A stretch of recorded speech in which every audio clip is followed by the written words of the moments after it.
Hello दोस्तों, मैं YouTube blogs में आप सबका स्वागत है। ठीक है, गर्मी तो बहुत ज़्यादा है, लेकिन अभी पता ही है आज 3 तारीख है और 3 तारीख को देख सकते हैं कि धूप बहुत ही खलखलाहट धूप है और इतना धूप नहीं होना चाहिए था, लेकिन क्या करें, धूप तो झेलना पड़ेगा क्योंकि गरीबी का जो ज़िंदगी है वो धूप से ही चल रहा है।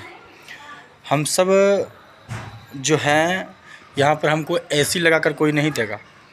आप ही सब इस वीडियो को जैसे देख रहे हैं कि इतना तपतपाहट धूप में हम वीडियो बना रहे हैं, थोड़ा सा छां है यहाँ पर आकर मैंने सोचा थोड़ा सा शूट कर लें। और उसके बाद जो है देख सकते हैं बहुत ही माहौल यहाँ पर जो है गर्म है, देख सकते हैं पूरा तापमान है, बहुत ज़्यादा गर्म है। तो ऐसे ही बने रहिए हमारे वीडियो में और लास्ट तक, आज बहुत कुछ दिखाने वाले हैं, मिलते हैं। तो दोस्तों देख सकते हैं यहाँ पर बहुत ही अच्छा मौसम है और देख सकते हैं यहाँ पर बहुत ही अच्छा नज़ारा भी है। यहाँ पे बहुत अच्छा सुंदर घर बना हुआ है, देख सकते हैं। और यहाँ पे दूर दूर तक अभी खाली है।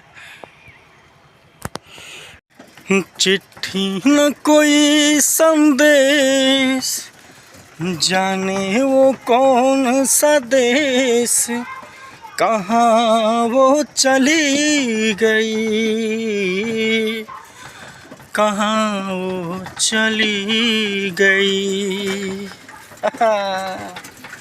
देख सकते हैं बहुत ही अच्छा मौसम है यहाँ पर अभी, और लगातार हम आप सबको दिखा रहे हैं कि अब की बार कल 400 पार का नारा लगने वाला है।